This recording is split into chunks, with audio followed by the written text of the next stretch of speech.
Good evening, everyone. I think Brother Simon has dropped out for a few seconds. Maybe somebody can translate until he returns. Join, Uncle. Simon Uncle just joined. Yeah, he's joined. Okay. I'm so glad that we are continuing the series that we've been doing on the armor of God this evening.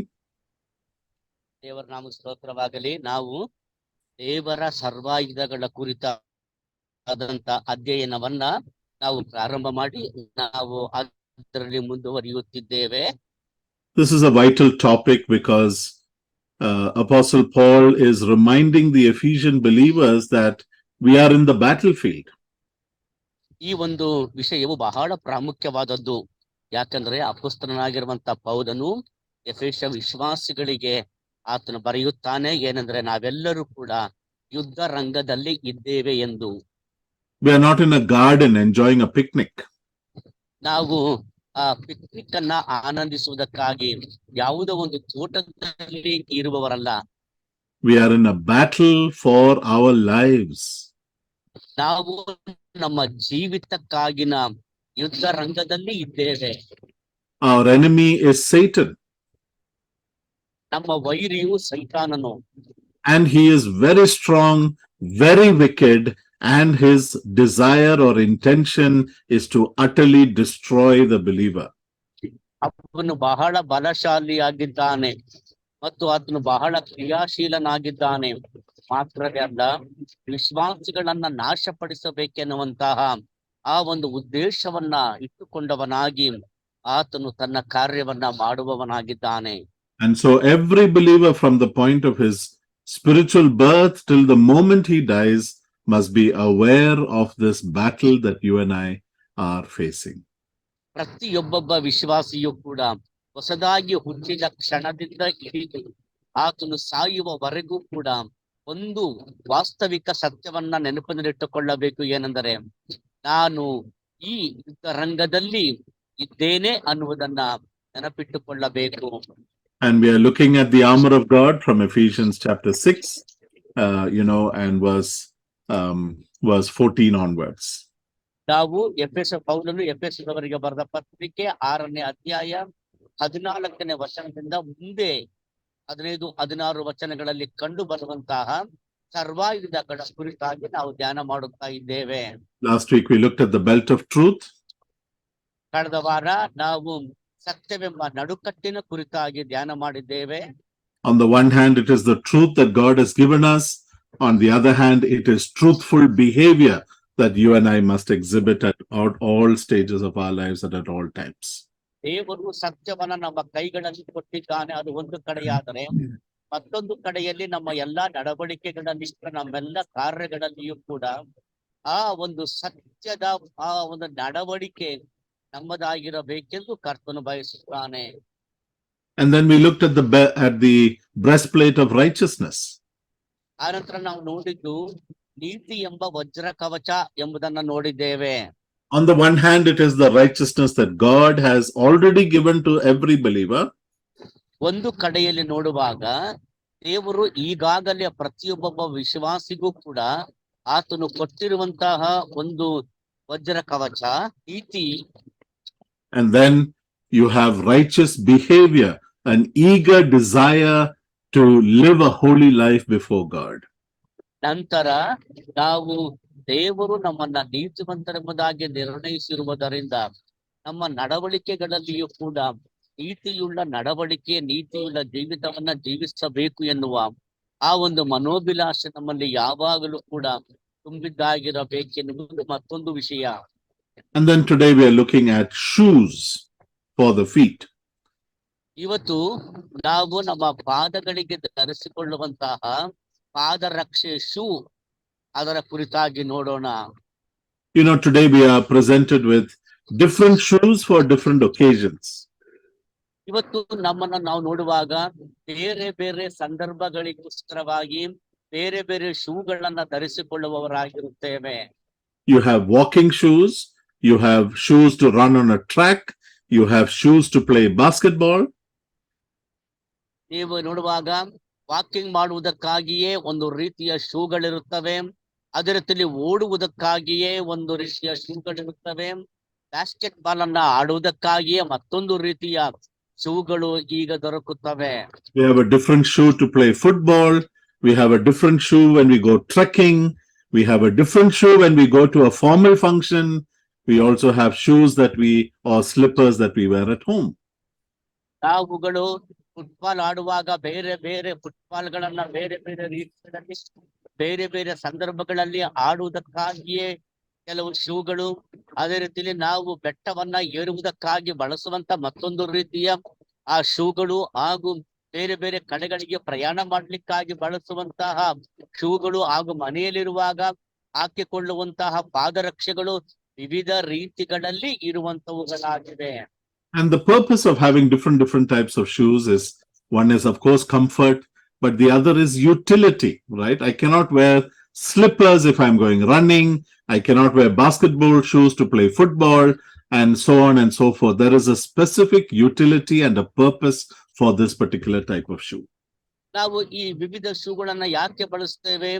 ಒಂದು, ನಾವು ಅದನ್ನ ಧರಿಸಿಕೊಳ್ಳುವಾಗ ನಮಗೆ ಒಂದು ರೀತಿಯಾದಂತಹ ಸುಖಾಸೀನತೆಯು ದೊರಕುತ್ತದೆ.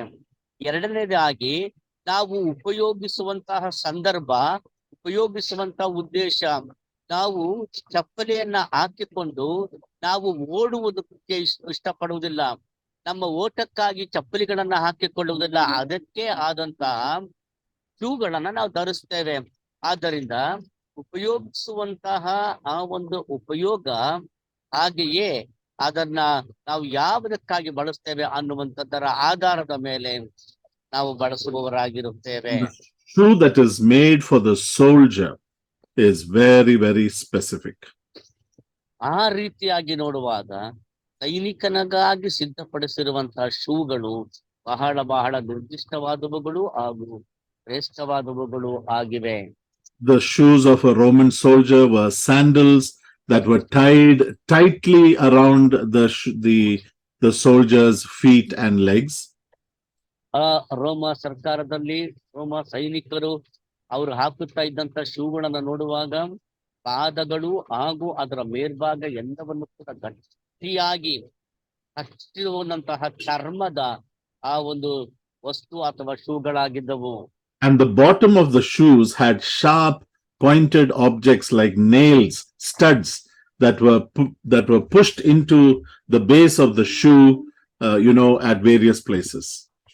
ಆ ಒಂದು ಶೂನ ತಳಭಾಗವನ್ನ ನೋಡುವಾಗ ಒಂದು ಗಟ್ಟಿಯಾದಂತ ಮೊಳೆಯಂತಹ ವಸ್ತುಗಳನ್ನ ಅದಕ್ಕೆ ಅವರು ಒಡೆಯುತ್ತಿದ್ದರು. ಆ ರೀತಿಯಲ್ಲಿ ಆಡಿದಾಗ ಹಾಕಿಕೊಂಡಾಗಲೂ ಕೂಡ ಅದು ಒಂದು ರೀತಿಯಲ್ಲಿ ಸುಖಾಸೀನತೆಯನ್ನ ಕೊಡುವಂತದ್ದಾಗಿ ಇರುವಂತದ್ದಾಗಿತ್ತು. And the purpose of that, beloved, is that the soldier should be able to stand firm no matter what ground he is on. ಯಾಕೆ ಅದರ ಉದ್ದೇಶವೇನು ಪ್ರಿಯರೇ? ಉದ್ದೇಶವೇನೆಂದರೆ, ಒಬ್ಬ ಸೈನಿಕನು ಅದನ್ನ ಧರಿಸಿಕೊಂಡಾಗ ಆತನು ಯಾವುದೇ ಒಂದು ಸ್ಥಳದಲ್ಲಿ ನಿಂತಿದ್ದರೂ ಕೂಡ ಅವನು ಆ ಸ್ಥಳಕ್ಕೆ ಆತನು ಸ್ಥಿರವಾಗಿ ದೃಢವಾಗಿ ನಿಂತವನಾಗಿರಬೇಕು ಅನ್ನುವುದಕ್ಕಾಗಿ ಆ ರೀತಿಯಾದಂತ ಶೂಗಳನ್ನ ಧರಿಸುತ್ತಿದ್ದರು. Those nails in the shoes would give him the grip that he needed so that he will not slip while he is fighting. ಆ ಒಂದು ಶೂನಲ್ಲಿ ಆ ಮೊಳೆಗಳನ್ನ ಯಾಕೆ ಹಾಕಿರ್ತಾರೆ ಅಂತಂದ್ರೆ, ಆತನು ಯುದ್ಧ ಮಾಡುವಾಗ ಆತನ ಪಾದಗಳು ಆತನ ಒಂದು ಸ್ಥಳದಲ್ಲಿ ಅದು ಗಟ್ಟಿಯಾಗಿ ಸುಭದ್ರವಾಗಿ ಹಿಡಿದುಕೊಂಡಿರುವಾಗ ಆತನು ಬಹಳ ಧೈರ್ಯವಾಗಿಯೂ ಆತನು ಯುದ್ಧ ಮಾಡಲಿಕ್ಕೆ ಸಾಧ್ಯವಾಗುತ್ತಿತ್ತು. If you remember, in our first message I mentioned how important it is to stand firm on the ground that God has given us. ನಾನು ನನ್ನ ಮೊದಲನೇ ಸಂದೇಶದಲ್ಲಿ ಹೇಳಿದ್ದನ್ನ ನೀವು ನೆನಪಿನಲ್ಲಿ ಇಟ್ಟುಕೊಂಡಿರಬಹುದು. ಏನೆಂದರೆ, ದೇವರು ನಮಗೆ ಕೊಟ್ಟಂತಹ ಆ ಒಂದು ಭೂಮಿಯಲ್ಲಿ ಅಥವಾ ಆ ಸ್ಥಳದಲ್ಲಿ ನಾವು ಸ್ಥಿರವಾಗಿ ನಿಲ್ಲಬೇಕಾದದ್ದು ಎಷ್ಟು ಪ್ರಾಮುಖ್ಯ ಎಂಬುದನ್ನ ನಾವು ಧ್ಯಾನ ಮಾಡಿದ್ದೇವೆ. I want to read about Shammah, one of the great men of David, in 2 Samuel 23 verse 11 and 12. Somebody can read that. ಯಾರಾದ್ರೂ ಒಬ್ರು 2 ಸಮುವೇಲನ ಗ್ರಂಥ 13ನೇ ಅಧ್ಯಾಯ, 2 Samuel chapter 13, 23, 11 and 12. 23ನೇ ಅಧ್ಯಾಯ 11 ಮತ್ತು 12ನೇ ವಚನ. ಯಾರಾದ್ರೂ ಗಟ್ಟಿಯಾಗಿ ಓದ್ರಿ 2 ಸಮುವೇಲ 23ನೇ ಅಧ್ಯಾಯ 11 ಮತ್ತು 12ನೇ ವಚನ.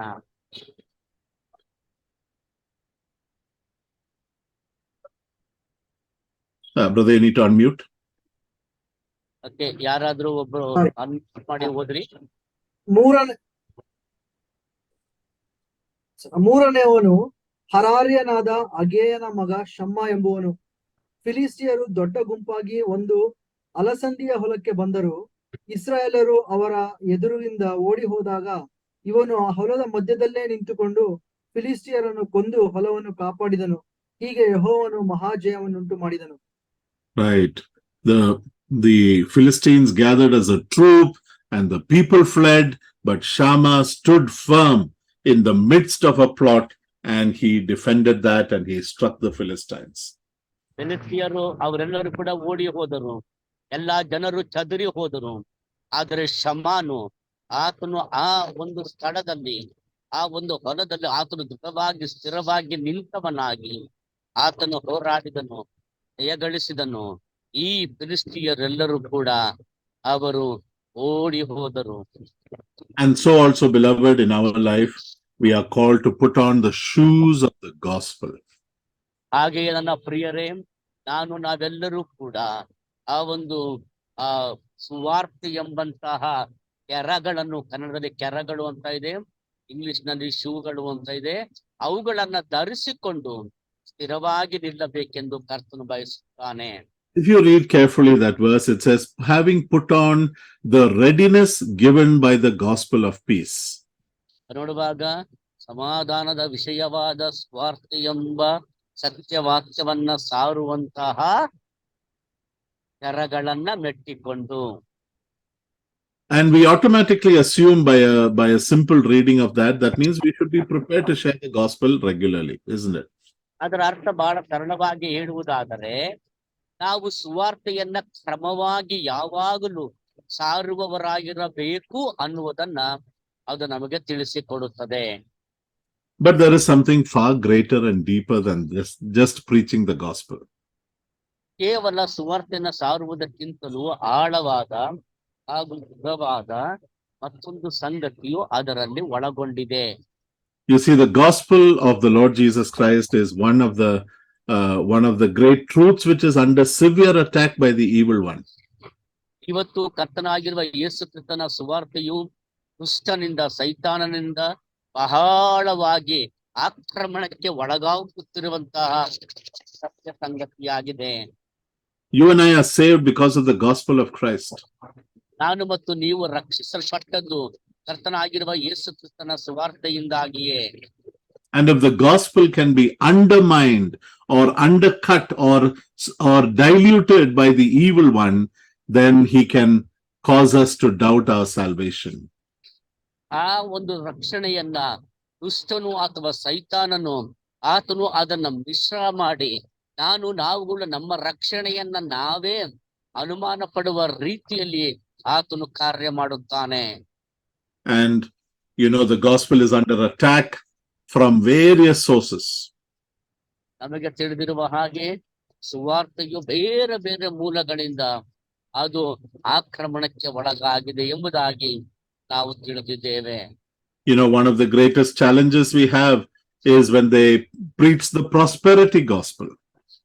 ಮತ್ತೊಂದು ಅಪಾಯ ಏನಂತ ಹೇಳಿದ್ರೆ, ಯಾವಾಗ ಕೆಲವರು ಸಮೃದ್ಧಿ ಶಾಸ್ತ್ರ ಅಂದ್ರೆ ಕರ್ತನ ನಂಬಿದ್ರೆ ಎಲ್ಲ ಸಾಲ ತೀರುತ್ತೆ, ಎಲ್ಲ ಒಳ್ಳೇದಾಗುತ್ತೆ ಎಂಬುದಾಗಿ ಹೇಳುವಂತ ಸಮೃದ್ಧಿ ಶಾಸ್ತ್ರವನ್ನ ಪ್ರಸಂಗಿಸಿದಾಗ ನಾವು ಅದು ಅಪಾಯಕ್ಕೊಳಗಾಗುತ್ತದೆ.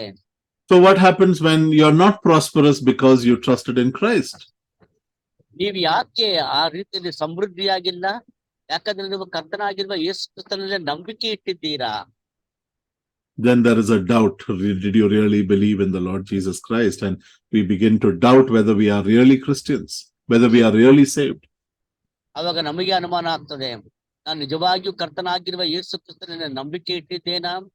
ನಾನು ನಿಜವಾಗಿಯೂ ಕರ್ತನಾಗಿರುವ ಯೇಸು ಕ್ರಿಸ್ತನ ಅಂಗೀಕಾರ ಮಾಡಿಕೊಂಡಿದ್ದೇನಾ? ನಿಜವಾಗಿಯೂ ನನ್ನ ರಕ್ಷಣೆ ಹೊಂದಿದ್ದೇನೆ ಎಂಬುದಾಗಿ ನಮ್ಮ ಮೇಲೆ ನಮಗೆ ಅನುಮಾನ ಉಂಟಾಗುತ್ತದೆ.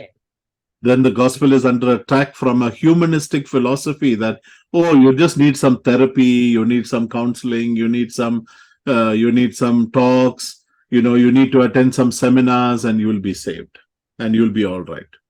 ಅದೇ ನೋಡುವಾಗ ಅನೇಕ ಮಾನವೀಯ ತತ್ವಗಳ ಆ ಒಂದು ಆಕ್ರಮಣಕ್ಕೂ ಕೂಡ ಸುವಾರ್ತೆಯು ಒಳಗಾಗಿದೆ. ಕೆಲವರು ಏನ್ ಹೇಳ್ತಾರೆ, ನಿಮಗೆ ಕೆಲವು ಆಪ್ತ ಸಮಾಲೋಚನೆ ಬೇಕು, ನಿಮಗೆ ಈ ರೀತಿಯಾದಂತಹ ನಿಮಗೆ ತರಬೇತಿ ಬೇಕು, ಈ ರೀತಿಯಾದಂತಹ ಕಾರ್ಯಗಳು ತರಬೇತಿಗಳನ್ನ ಮಾಡಿದಾಗ ಮಾತ್ರವೇ ನೀವು ರಕ್ಷಣೆ ಹೊಂದಲಿಕ್ಕೆ ಸಾಧ್ಯ ಎಂಬುದಾಗಿ ಹೇಳುವಂತ ಮಾನವೀಯ ಮನುಷ್ಯನ ತತ್ವಶಾಸ್ತ್ರಗಳು ಕೂಡ ಇವತ್ತು ದೊಡ್ಡ ಆಕ್ರಮಣವಾಗಿವೆ. And that actually hits against, or it destroys the gospel that says that Christ is sufficient for all your problems. ಇದೆಲ್ಲವೂ ನೋಡುವಾಗ ಕರ್ತನಾಗಿರುವಂತ ಯೇಸು ಕ್ರಿಸ್ತನ ಮರಣ, ಆತನ ಒಂದು ರಕ್ಷಣೆ ಎಲ್ಲಾ ಸಮಸ್ಯೆಗಳಿಗೂ ಪರಿಹಾರ ಎನ್ನುವಂತಹ ದೇವರ ವಾಕ್ಯದ ಸತ್ಯ ಬೋಧನೆಗೆ ತದ್ವಿರುದ್ಧವಾದದ್ದು ಅಪಾಯಕಾರಿಯಾದಂತಹ ಸಂಗತಿಗಳು ಇವುಗಳಾಗಿವೆ. The gospel is under attack from those who seek to dilute it so that they will get more and more people to come to church.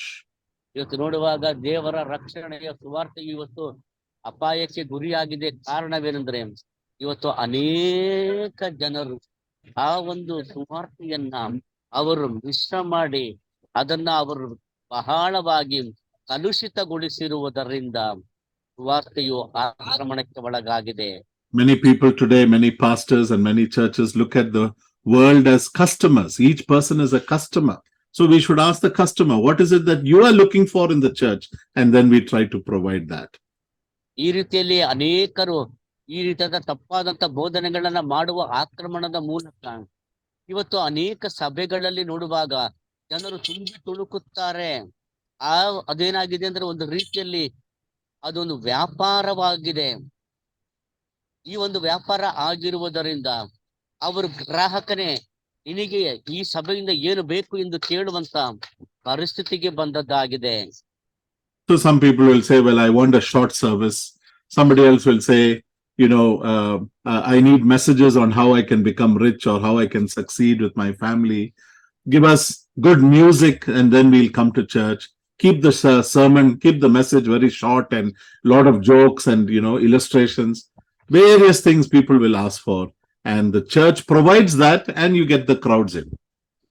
ಜನರು ಹೇಳ್ತಾರೆ, ಜನ ತುಂಬಾ ಇದು ಸಂದೇಶ ತುಂಬಾ ಚಿಕ್ಕದಾಗಿರಬೇಕು, ಆರಾಧನೆಯು ತುಂಬಾ ಚಿಕ್ಕದಾಗಿರಬೇಕು, ಒಳ್ಳೆ ಹಾಡುಗಳಿರಬೇಕು, ಒಳ್ಳೆಯ ಸಂಗೀತ ವಾದ್ಯಗಳಿರಬೇಕು, ಎಲ್ಲವೂ ಕೂಡ ಚಿಕ್ಕದಾಗಿರಬೇಕು, ಗಟ್ಟಿಯಾಗಿ ಏನು ಕೂಡ ಮಾತಾಡುವಂತಿರಬಾರದು.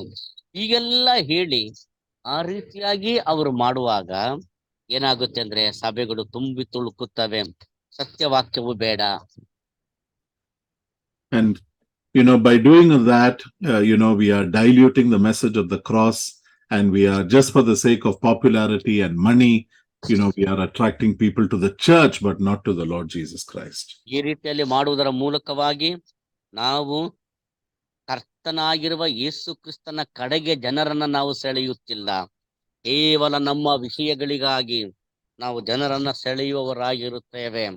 ಆದ್ರಿಂದ ಈ ಒಂದು ಸುವಾರ್ತೆಯು, ಕ್ರಿಸ್ತನ ಸುವಾರ್ತೆಯು ಕಲುಷಿತಗೊಂಡದ್ದಾಗಿ ಮಾಡಲ್ಪಡುತ್ತದೆ. The gospel of God is under attack from what we call the postmodern view, where everything is all right, different views, different things, we can all adjust with one another, we don't have to have any conflict with each other, everybody can have their own truth, that's okay. The gospel becomes diluted when you believe such things. ಆ ರೀತಿಯ ಸಂಗತಿಗಳನ್ನ ಮಾಡುವಾಗ, ಆ ರೀತಿಯಲ್ಲಿ ಸುವಾರ್ತೆಯ ಸತ್ಯವಾಕ್ಯವನ್ನ ಕಲುಷಿತಗೊಳಿಸುವಾಗ ಏನು ಸಮಸ್ಯೆ ಇಲ್ಲ. ಯಾರೊಂದಿಗೂ ಕೂಡ ಒಂದು ಮನಸ್ತಾಪ ಇಲ್ಲ, ಯಾವ ವಿಷಯದಲ್ಲಿಯೂ ಕೂಡ ಬೇಸರಿಕೆ ಇಲ್ಲ. ನಮ್ಮಿಷ್ಟದಂತೆ ನಮ್ಮ ಆಲೋಚನೆಯಂತೆಯೇ ನಾವು ಮಾಡಬಹುದು. ಈ ರೀತಿಯಲ್ಲಿ ಸತ್ಯ ಸುವಾರ್ತೆಯು ಕಲುಷಿತಗೊಂಡದ್ದಾಗಿರುತ್ತದೆ. And then on the other hand, you have people like the Orthodox churches and many mainline churches who would say, no, you have to do good works. Through your rituals, through your good works, you'll be saved. It's not just enough to believe. ಆದ್ರೆ ಇನ್ನು ಕೆಲ ಕಡೆ ನೋಡುವಾಗ, ದೊಡ್ಡ ಸಭೆಗಳಲ್ಲಿ ನೋಡುವಾಗ ಅಲ್ಲಿ ಹೇಳುತ್ತಾರೆ, ನೀನು ಸತ್ಕಾರ್ಯಗಳನ್ನ ಮಾಡಬೇಕು, ಒಳ್ಳೆಯ ಕಾರ್ಯಗಳನ್ನ ಮಾಡಬೇಕು. ನೀ ಆ ರೀತಿಯಲ್ಲಿ ಮಾಡಿದಾಗ ಮಾತ್ರವೇ ನೀನು ರಕ್ಷಣೆ ಹೊಂದುತ್ತಿ ಎಂಬುದಾಗಿ ಹೇಳುತ್ತಾರೆ. So putting on the shoes of the gospel is also knowing well what really is the true gospel of the Lord Jesus Christ. ನೋಡುವಾಗ ಅಲ್ಲಿ ಸುವಾರ್ತೆ ಎಂಬ ಸತ್ಯವಾಕ್ಯವನ್ನ ಧರಿಸಿಕೊಂಡಂತ ಕೆರಗಳು ಎಂಬುದಾಗಿ ಹೇಳುವಾಗ ನಿಜವಾದಂತ ಸುವಾರ್ತೆ ಯಾವುದು ಎಂಬುದನ್ನ ಸ್ಪಷ್ಟವಾಗಿ ತಿಳಿದುಕೊಳ್ಳುವಂತದ್ದೇ ಆಗಿರುತ್ತದೆ. And so we are going to take a few minutes to understand truly what is this gospel that we are placing in our foundation for life. ಹಾಗಾದ್ರೆ ನಮ್ಮ ಜೀವನಕ್ಕಾಗಿನ ಆ ಒಂದು ಅಸ್ಥಿವಾರವನ್ನ ಹಾಕುವುದಕ್ಕೋಸ್ಕರವಾಗಿ ನಾವು ಸುವಾರ್ತೆಯನ್ನ ಯಾವ ರೀತಿಯಲ್ಲಿ ನಾವು ಹಾಕುತ್ತೇವೆ ಎಂಬುದರ ಕುರಿತಾಗಿ ನಾವು ಸ್ವಲ್ಪವಾಗಿ ಆಲೋಚನೆ ಮಾಡೋಣ. You see, there are a lot of people who come to the assembly from many other churches, and you will hear this sort of testimony. Well, I've always grown up in a good Christian home, and we've always believed in Christ. We've always read the Bible, and so we always have the faith in the Lord Jesus. We need to be very careful in such situations. ನಮ್ಮ ಸಭೆಗೆ ಬರುವಂತ ಅನೇಕರು ಹೇಳ್ತಾರೆ, ನಾವು ಯಾವಾಗಲೂ ಕೂಡ ನಾವು ಹುಟ್ಟಿದಂದಿಂದಲೂ ಕೂಡ ನಾವು ಕ್ರೈಸ್ತ ಕುಟುಂಬದಲ್ಲಿಯೇ ಹುಟ್ಟಿದವರು, ಅಲ್ಲಿಯೇ ಬೆಳೆದವರು, ಎಲ್ಲ ಕ್ರೈಸ್ತ ಚಟುವಟಿಕೆಗಳನ್ನ ಮಾಡುತ್ತಾ ಬಂದವರು, ಅವೆಲ್ಲವುಗಳನ್ನ ನಾವು ಚಾಚು ತಪ್ಪದೆ ಕ್ರಮವಾಗಿ ಮಾಡುತ್ತಾ ಇದ್ದೇವೆ ಎಂಬುದಾಗಿ ಅವರು ಹೇಳುತ್ತಾರೆ. ಆ ರೀತಿಯಲ್ಲಿ ಹೇಳುವಂತ ಜನರು ನಮ್ಮ ಸಭೆಗಳಲ್ಲಿಯೂ ಕೂಡ ಬರ್ತಾರೆ. ಆದ್ದರಿಂದ ನಾವು ಬಹಳ ಎಚ್ಚರವಾಗಿರಬೇಕು. The gospel of the Lord Jesus begins with an understanding that I am a sinner. ನಾನೊಬ್ಬ ಪಾಪಿ ಎಂಬುದಾಗಿ ಅರ್ಥ ಮಾಡಿಕೊಳ್ಳುವುದು. It doesn't begin with the fact that I've always been a believer or I've always been a good Christian. First, a believer, a person must recognize I am a sinner. ಅದು ನಾನು ಯಾವಾಗಲೂ ಒಳ್ಳೆಯವನಾಗಿದ್ದೆ, ಯಾವಾಗಲೂ ಒಳ್ಳೆಯವನಾಗಿರುತ್ತೇನೆ, ನಾನು ಒಳ್ಳೆಯವನೇ ಎಂಬುದಾಗಿ ಹೇಳುವುದರಿಂದ ಅದು ಪ್ರಾರಂಭವಾಗುವುದಿಲ್ಲ. ರಕ್ಷಣೆ ಪ್ರಾರಂಭವಾಗುವಂಥದ್ದು, ಸುವಾರ್ತೆ ಪ್ರಾರಂಭವಾಗುವಂಥದ್ದು ಹೌದು. ನಾನು ಒಬ್ಬ ಪಾಪಿ ಎಂಬುದನ್ನು ನಾವು ಒಪ್ಪಿಕೊಳ್ಳುವುದರ ಮೂಲಕ ಆ ಒಂದು ಸುವಾರ್ತೆಯು ಪ್ರಾರಂಭವಾಗುತ್ತದೆ. The second truth is that because I am a sinner, I deserve to die. I deserve to be separated from God forever and ever. ಎರಡನೇ ಸತ್ಯ, ನಾನು ಪಾಪಿಯಾಗಿರುವುದರಿಂದ ನಾನು ದೇವರಿಂದ ಅಗಲಿಸಲ್ಪಟ್ಟು ನಿತ್ಯವಾದ ದಂಡನೆಯನ್ನು ಹೊಂದುವುದಕ್ಕಾಗಿ ನಾನು ಇಡಲ್ಪಟ್ಟವಳು ಆಗಿದ್ದೇನೆ ಅನ್ನುವ ಆ ಸತ್ಯವನ್ನ ಅಂಗೀಕಾರ ಮಾಡಿಕೊಳ್ಳುವುದರಿಂದ. These two aspects of the gospel are often missed out in many gospel messages, in many evangelistic studies, and in many churches itself. ಇವತ್ತು ಅನೇಕ ಸಭೆಗಳಲ್ಲಿ ಈ ಸತ್ಯವು ಬಹಳವಾಗಿ ಅದು ಸಾರಲ್ಪಡದೆ ಅನೇಕರು ಈ ಒಂದು ಸತ್ಯವನ್ನ ಮಿಶ್ರ ಮಾಡಿ ಅದನ್ನ ಕಲುಷಿತಗೊಳಿಸಿ ಅದನ್ನ ಸಾರುವವರಾಗಿದ್ದಾರೆ. ಆದ್ದರಿಂದಲೇ ಇವತ್ತು ಅನೇಕ ಸಭೆಗಳಲ್ಲಿ ಸತ್ಯ ಸುವಾರ್ತೆಯು ಮರೆಯಾಗಿ ಮಾಡಲ್ಪಟ್ಟಿದೆ. We take it out of the gospel because it's offensive. You know, people don't want to hear that they are sinners and they are destined for judgment. They are going to hell. We don't want to hear those things. ಜನರು ಅವರು ರಕ್ಷಣೆ ಹೊಂದಿಲ್ಲ, ಅವರು ಪಾಪಿಗಳಾಗಿದ್ದಾರೆ, ಪಾಪಕ್ಕೆ ಬರಬೇಕಾದಂತ ಶಿಕ್ಷೆ ಮರಣ, ಅದನ್ನ ಹೊಂದುವುದಕ್ಕಾಗಿ ಎಲ್ಲಾ ಮನುಷ್ಯರು ಕೂಡ ದೈವಿಕ ಶಿಕ್ಷೆಯನ್ನ ಹೊಂದುವುದಕ್ಕಾಗಿ ನರಕ ಶಿಕ್ಷೆಗಾಗಿ ಇಡಲ್ಪಟ್ಟಿದ್ದಾರೆ ಎನ್ನುವಂತಹ ಈ ಮಾತುಗಳನ್ನ ಕೇಳಿಸಿಕೊಳ್ಳುವುದಕ್ಕೆ ನಮಗೆ ಯಾರಿಗೂ ಕೂಡ ಇಷ್ಟವಾಗುವುದಿಲ್ಲ. And therefore, because we are sinners, because we are destined to death, we must repent of our sin and believe in the Lord Jesus Christ. ಆದ್ದರಿಂದಲೇ ನಾವುಗಳು ಆ ದೇವರ ಶಿಕ್ಷೆಗೆ ಗುರಿಯಾಗಿರುವುದರಿಂದ, ನಾವು ನಾಶನಕ್ಕೆ ಗುರಿಯಾದವರಾಗಿರುವುದರಿಂದ, ನಾವು ಪಾಪಿಗಳು ಅನ್ನುವಂತ ವಾಸ್ತವದ ಆಧಾರದ ಮೇಲೆ ನಮ್ಮ ಪಾಪಗಳಿಗಾಗಿ ಪಶ್ಚಾತ್ತಾಪ ಪಟ್ಟು ಮಾನಸಾಂತರ ಹೊಂದಿ ನಾವು ದೇವರ ಕಡೆಗೆ ತಿರುಗಿಕೊಳ್ಳಲೇಬೇಕು. Turn away from your sins and believe in the Savior. ಪಾಪಗಳಿಂದ ತಿರುಗಿಕೊಂಡವರಾಗಿ ರಕ್ಷಕನಲ್ಲಿ ನಂಬಿಕೆ ಇಡಿರಿ. And that Savior has come. God sent that Savior to rescue you from your sin and your judgment. ದೇವರು ತಾನೇ ಆ ರಕ್ಷಕನನ್ನು ನಿಮ್ಮ ಬಳಿಗೆ ಕಳುಹಿಸಿದ್ದಾನೆ.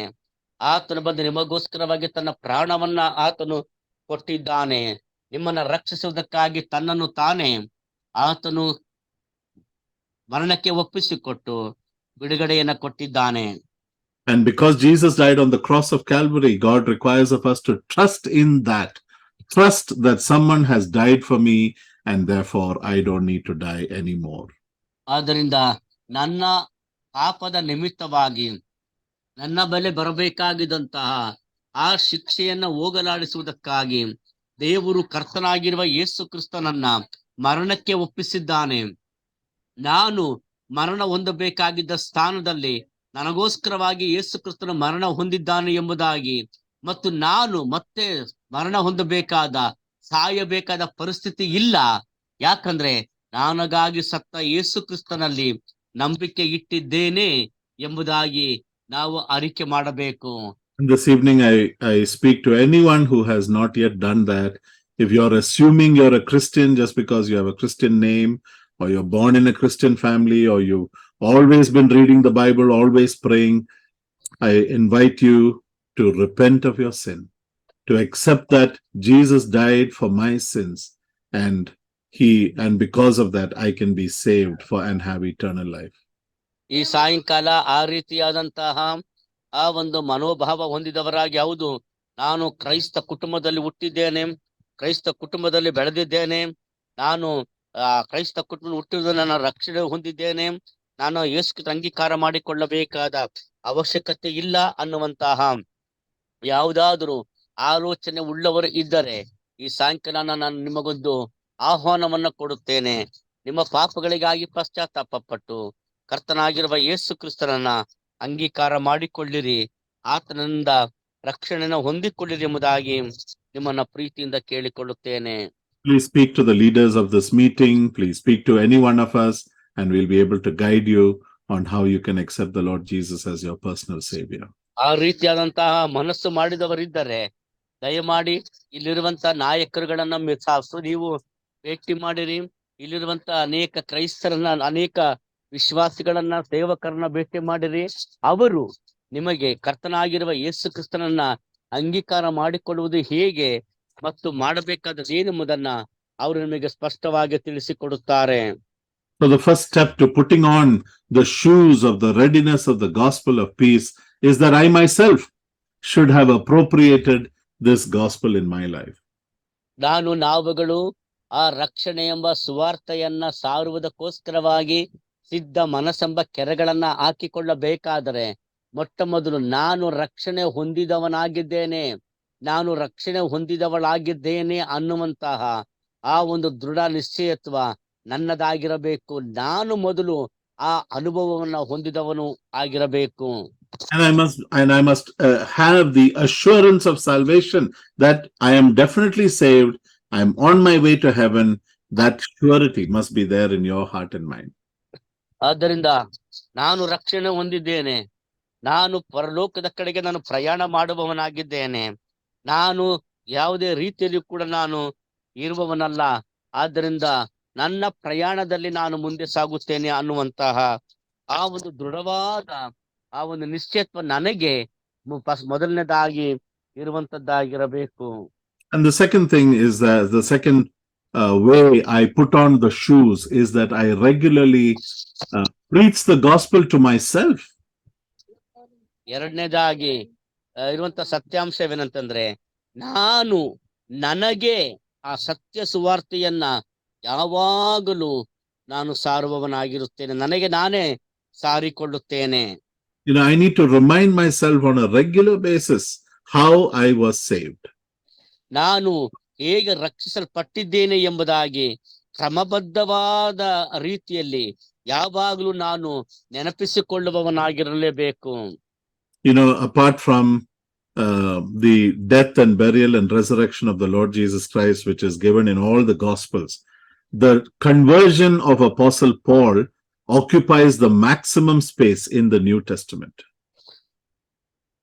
ಸುವಾರ್ತೆಯ ಪುಸ್ತಕಗಳಲ್ಲಿ ಕರ್ತನಾಗಿರುವಂತ ಯೇಸು ಕ್ರಿಸ್ತನ ಶ್ರಮೆ, ಆತನ ಮರಣ, ಆತನ ಪುನರುತ್ಥಾನದ ವಿಷಯಗಳನ್ನ ಹೊರತುಪಡಿಸಿ ಅಪೊಸ್ತಲನಾಗಿರುವಂತ ಪೌಲನು ರಕ್ಷಣೆ ಹೊಂದಿದಂತಹ ಕರ್ತನಲ್ಲಿ ಸೇರಿದಂತ ಆ ವಿಷಯವೇ ಹೆಚ್ಚಾಗಿ ವಿವರಿಸಲ್ಪಟ್ಟು ಮಾತಾಡಲ್ಪಟ್ಟಂತ ಸಂಗತಿಯಾಗಿದೆ. The actual event is recorded for us in the book of Acts, and then twice after that, Apostle Paul gives testimony to his conversion in the book of Acts itself. ಅಪೊಸ್ತಲರ ಕೃತ್ಯ ಪುಸ್ತಕದಲ್ಲಿ ಆತನು ರಕ್ಷಣೆ ಹೊಂದಿದರ ಕುರಿತಾಗಿ ಸ್ಪಷ್ಟವಾಗಿ ಬರೆಯಲ್ಪಟ್ಟಿದೆ. ಹಾಗೆಯೇ ಅಪೊಸ್ತಲನ ಪೌಲನು ಕೂಡ ಅದರ ವಿಷಯವಾಗಿ ಬಹಳ ಸ್ಪಷ್ಟವಾಗಿ ಸಾಕ್ಷಿ ಕೊಟ್ಟಿದ್ದಾನೆ. Then regularly through the epistles, as he is writing to various people, repeatedly he goes back and speaks about his conversion. ಆತನು ಯಾರನ್ನೆಲ್ಲ ಭೇಟಿಯಾಗುತ್ತಾನೋ ಆಗೆಲ್ಲ ಆತನು ಮತ್ತೆ ಮತ್ತೆ ಮತ್ತೆ ಮತ್ತೆ ಆತನು ನಾನು ಹೇಗೆ ಕರ್ತನನ್ನ ಕಂಡುಕೊಂಡೆ, ಹೇಗೆ ರಕ್ಷಣೆ ಹೊಂದಿದೆ ಅನ್ನುವುದನ್ನ ಕುರಿತಾಗಿ ಆತನು ಸ್ಪಷ್ಟವಾಗಿ ಹೇಳುತ್ತಾ ಹೋಗುತ್ತಾನೆ. I believe Apostle Paul did that deliberately, so that he is reminding himself and he is reminding the people that he is talking to that, I'm not such a great man. I am a person who lives by the grace of God. ಅದು ನೋಡುವಾಗ ಪೌಲನು ಯಾಕೆ ಆ ರೀತಿ ಹೇಳುತ್ತಾನೆ? ಮೊದಲನೇದಾಗಿ ಆ ಸುವಾರ್ತೆಯ ಸತ್ಯವನ್ನ ಮತ್ತೆ ಮತ್ತೆ ಮತ್ತೆ ಮತ್ತೆ ತನಗೆ ತಾನೇ ಆತನು ಪುನರುಚ್ಚರಿಸಿಕೊಳ್ಳುತ್ತಾನೆ. ಅದೇ ರೀತಿಯಲ್ಲಿ ಯಾರ್ಯಾರಿಗೆ ಆತನು ಹೇಳಬೇಕು ಅವರಿಗೆ ಮತ್ತೆ ಮತ್ತೆ ಮತ್ತೆ ಮತ್ತೆ ಆ ಸುವಾರ್ತೆಯ ಸತ್ಯತೆಯನ್ನ ಆತನು ಸಾರಿ ಹೇಳುತ್ತಾನೆ.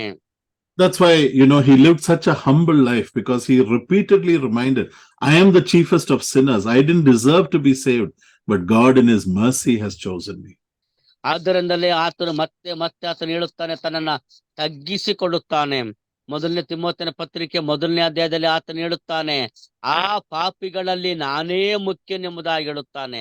ಅಷ್ಟರ ಮಟ್ಟಿಗೆ ಆತನು ನನ್ನ ತಗ್ಗಿಸಿಕೊಂಡವನಾಗಿ ಆ ಸುವಾರ್ತೆಯಿಂದ ಆದದನ್ನ ಆತನು ಸಾಕ್ಷಿಯಾಗಿ ಹೇಳುತ್ತಾನೆ. It kept him humble. It enabled him or empowered him, and it empowers us to glorify God at all times, not ourselves. ಅದು ಆತನನ್ನ ತಗ್ಗಿಸಿಕೊಂಡವನಾಗಿ ದೇವರ ಬಲವನ್ನ ಹೊಂದುವಂತೆ ಮಾಡಿ ಕರ್ತನನ್ನ ಮಹಿಮೆ ಪಡಿಸುವಂತೆ ಮಾಡಿತು. ಹಾಗೆಯೇ ನಮ್ಮ ಜೀವಿತದಲ್ಲಿಯೂ ಕೂಡ ನಮ್ಮ ವಿಷಯವಾಗಿ ನಾವೇ ಹೊಗಳಿಕೊಳ್ಳದ ಹಾಗೆ ಕರ್ತನನ್ನೇ ಮಹಿಮೆ ಪಡಿಸುವಂತ ನಮ್ಮನ್ನ ಅದು ಪ್ರೋತ್ಸಾಹಿಸುವಂತದ್ದಾಗಿದೆ. And the preaching the gospel repeatedly or reminding ourselves of our conversion and how we are saved enables us to be at peace in the assembly. ನಾನು ಏನಾಗಿದ್ದೆ, ನಾನು ಹೇಗೆ ಇದ್ದೆ,